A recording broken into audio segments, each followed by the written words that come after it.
여러분 안녕하세요. 이번 시간에는 운동량 보존에 대해서 배워보겠습니다.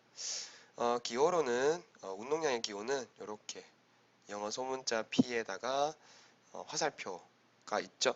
화살표는 벡터에 대해서 우리가 이렇게 표현하는데 운동량도 역시나 방향 있는 물량입니다. 그 이유는 오늘 이번 시간에 알아봅시다. 영어로는 이렇게 되고요. 그 다음에 이 운동량 보존이라는 것을 간략하게 기호로 표현하면 이렇게 되겠습니다. 전체 운동량의 변화는 0이다. 이렇게 되겠습니다. 그래야지 보존이라는 의미가 되겠죠. 물체의 1차원 충돌 현상, 우리 충돌 현상에서 물체의 속력 변화를 예측하는데 파워풀한 도구가 바로 운동량 보존입니다. 그래서 우리가 이걸로 물체의 운동을 예측할 수 있겠습니다. 운동량이란 운동하는 물체가 가진 양으로 생각해도 괜찮겠습니다. 운동량, 운동의 정도, 운동의 양, 운동량입니다. 한번 봅시다. 질량이 큰 버스와 질량이 작은 승용차가 같은 속도로 운동할 때 질량이 큰 버스가 더 멈추기 어렵죠. 그래서 질량이 클수록 운동하는 정도가 크다고 할 수 있겠습니다. 또 속도가 빠를 때 멈추는데 더 오래 걸리죠.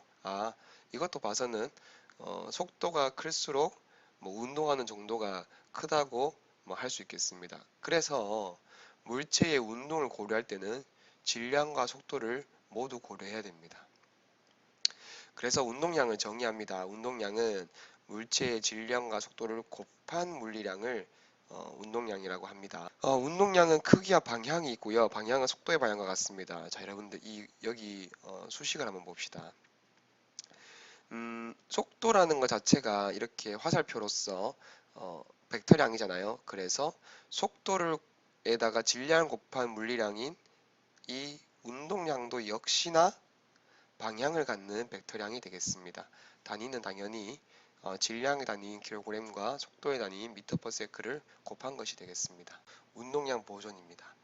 두 물체가 충돌하면서, 자, 충돌이라는 것은 물체가 받는 힘의 크기가 일정하지 않은 상황이죠. 그리고 작용하는 시간도 매우 짧은 상황입니다. 그래서 운동 법칙으로 분석하거나 분석해서 풀기가 어렵고 좀 귀찮은 상황입니다. 그러면 이런 충돌 상황에서 서로 힘을 작용하면 두 물체의 운동량은 어떻게 될까?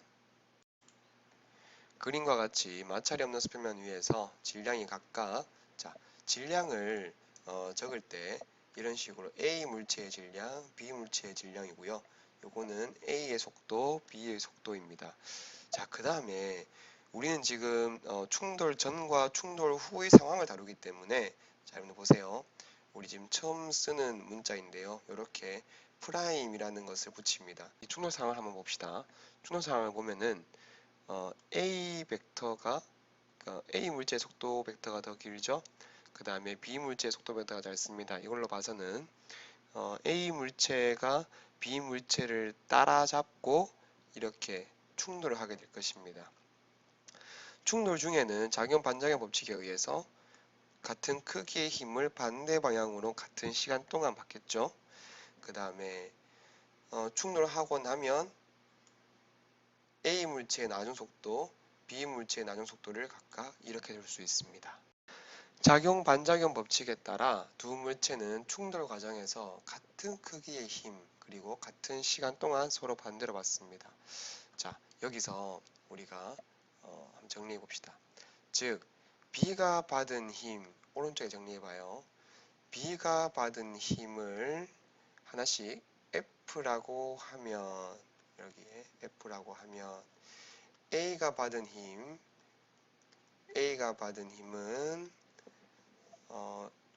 작용 반작용 법칙에 따라서 여기서 마이너스가 의미하는 것은 반대 방향이죠.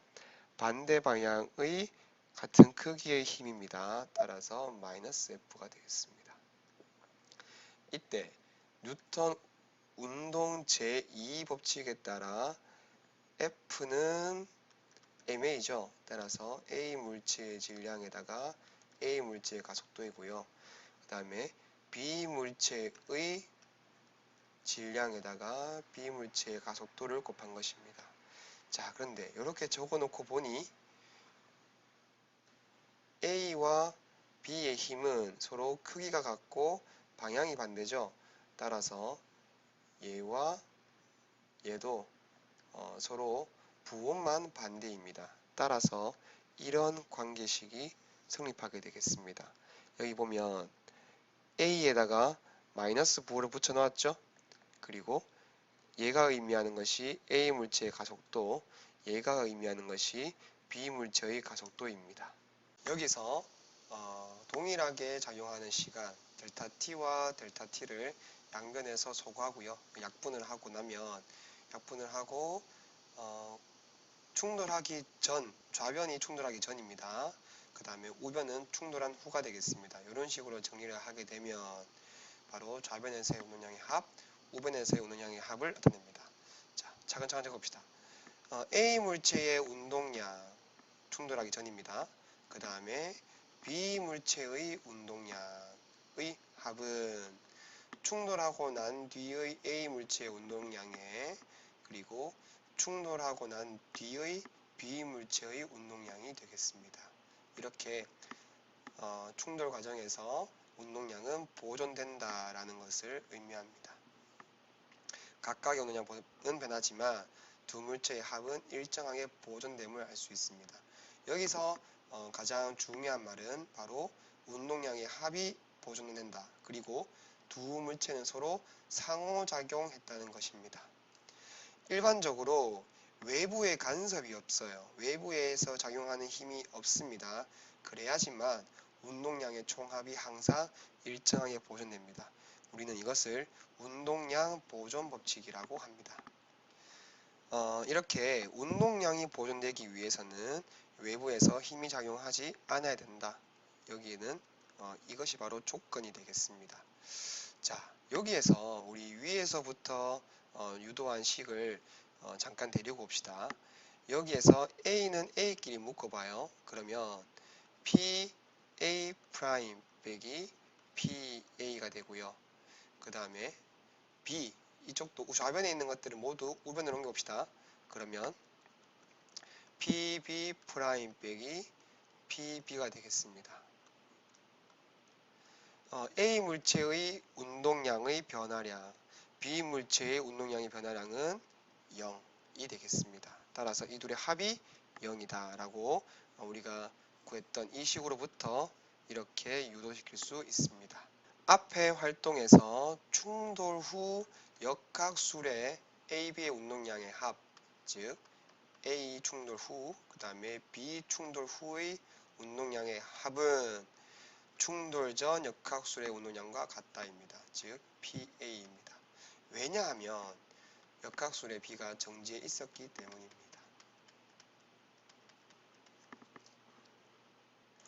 따라서 결국 역학술의 운동량의 합은 보존된다는 것을 알 수 있습니다. 자, 우리가 이제 이렇게 운동량 보존 법칙을 배웠기 때문에 충돌 현상에서 일어나는 속도 변화를 예측할 수가 있습니다. 자, 정말로 그럴까요? 한번 봅시다. 선수가 교대를 합니다. 그러면 충돌하기 전의 운동량의 합이 이렇고요. 그 다음에 충돌하고 난 뒤의 운동량의 합은 이렇게 되겠습니다. 이 둘은 서로 같아야 되죠. 따라서 이 일장방정식을 풀면 충돌 후의 선수의 속도가 1.5m/s라고 우리가 이제 정확하게 정량적으로 예측할 수 있게 되겠습니다. 운동량 보존 법칙은 저렇게 두 물체가 충돌하는 경우에만 일어날까요? 아닙니다. 서로 정지 상태에서 밀 때에도 성립합니다.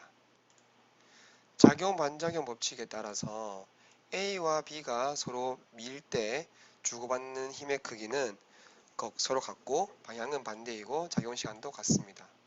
자, 또한 힘에 작용하는 동안 속도 변화량은 질량에 반비례하므로 질량과 속도 변화량을 곱한 운동량의 변화는 크기가 A와 B가 같습니다.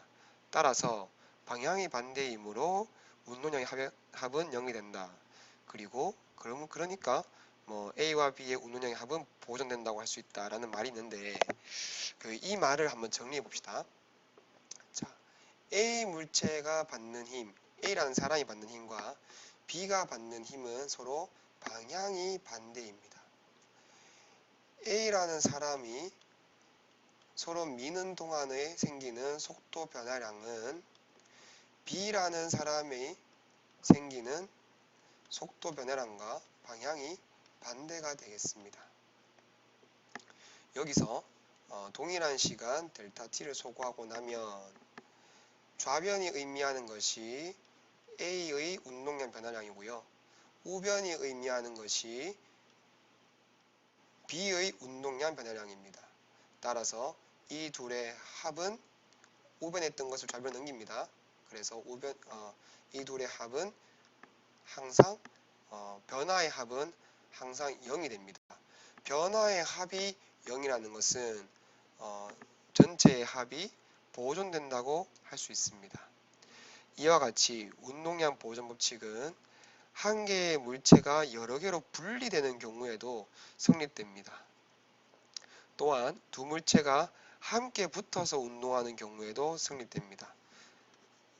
앞의 사례들을 가지고 더 많은 경우에 대해서 일반화시키고 있는 것입니다. 해당의 문제 5번이 되겠습니다. 두 물체가 서로 충돌할 때 운동량의 변화량은 어떤 관계가 있을까? 자, 봅시다. A와 B의 운동하는 양의 변화량, 운동량의 변화량은 바로 가속도의 방향과 똑같겠죠. 운동하는 정도, 속도의 변화와 같겠습니다. 근데 가속도의 방향이라는 것은 뉴턴 운동 제2법칙에 따라서 가속도 법칙에 따라서 힘의 방향과 같습니다. 그런데 이 두 물체에 작용하는 힘은 작용 반응의 법칙에 따라서 서로 반대 방향입니다. 따라서 운동량의 변화량은 가속도의 방향과 같고 A는 B이다, B는 C다, C는 이렇게 반대 방향이다. 따라서 운동량의 변화량은 서로 반대 방향이 되겠습니다. 물체의 충돌은 여러 가지가 가능한데요.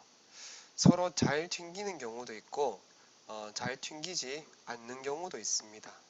이러한 충돌 과정에서 운동 에너지는 어떻게 될까요? 우리 근데 아직 운동 에너지는 안 배웠지만 중학생 때 배운 걸 바탕으로 한번 해봅시다. 충돌 과정에서 운동 에너지가 보존되는 것을 우리는 탄성 충돌이라고 합니다. 특히 그림과 같이 질량이 같은 경우입니다. 즉 우리 위에서 풀었던 대로 치면 A 물체의 질량과 B 물체의 질량 같은 경우에요. 이 두 개가 서로 탄성 충돌을 하면 두 물체는 충돌 과정에서 속도가 교환이 됩니다. 이런 식으로 A 물체가 V1으로 가고 있었어요. 그러면 B가 V1이 되고요. B가 V2였다면 충돌 후에는 A가 V2 이렇게 속도가 교환되는 일이 벌어집니다. 이것에 대한 자세한 증명은 우리가 후에 운동 에너지까지 배우고 나서 한번 증명을 해보도록 하겠습니다.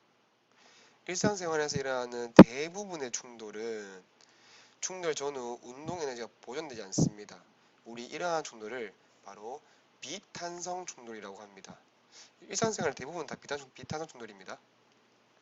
비탄성 충돌에서 손실된 운동 에너지는 소리나 열, 부딪히는 소리가 나거나 열이 나죠. 이렇게 다른 에너지 형태로 전환됩니다. 자, 특히 아래에서 보는 그림과 같이 두 물체가 운동을 하고 딱 붙었죠. 이렇게 하나의 덩어리가 되는 경우를 완전 비탄성 충돌이라고 합니다. 자, 여기서 우리 반발계수라는 것을 하나 배우고 갑시다. 반발계수는 영어로는 주로 E라고 적고요. 정의되기를 접근 속력분의 격리 속력입니다. 그래서 접근할 때의 상대 속력 그리고 분리될 때의 상대 속력이 되겠습니다. 이렇게 반발계수를 이용을 하고 운동량 보존, 에너지 보존 등을 이용해서 각각의 충돌의 상황, 여러 가지 충돌을 우리가 정리해 볼 수 있겠습니다. 자, 보면요. 충돌을 이렇게 완전 탄성 충돌, 비탄성 충돌, 완전 비탄성 충돌로 구분할 수 있습니다. 이때 반발계수, 완전 탄성 충돌은 접근 속력과 격리 속력이 완전히 같아요. 그래서 반발계수가 1이고요. 일상생활에서 일어나는 대부분의 충돌은 보면 접근할 때보다 격리될 때 조금 느리죠. 격리될 때가 더 느립니다. 접근할 때보다. 그래서 반발계수가 0과 1 사이 값이고요. 진흙과 같은 착 달라붙는 것의 충돌은 접근은 하지만 격리될 때 둘은 함께 운동하잖아요. 따라서 상대적인 격리 속력이 0이 되기 때문에 반발 개수가 0이 됩니다. 어떤 충돌이든지 간에 운동량은 다 보존이 되고요. 운동 에너지는 완전 탄성 충돌인 경우에만 보존되고, 비탄성 충돌인 경우에는, 그리고 완전 비탄성 충돌은 보존되지 않습니다. 이렇게 그 반발 개수가 1인 경우는 실제 보기가 힘듭니다. 기체 분자의 충돌이나 원자핵에서의 반응일 때 나타나는 것이고, 일상생활에서는 매우 보기 힘든 경우입니다. 이렇게 해서 운동량 보존을 배웠습니다. 수고했습니다.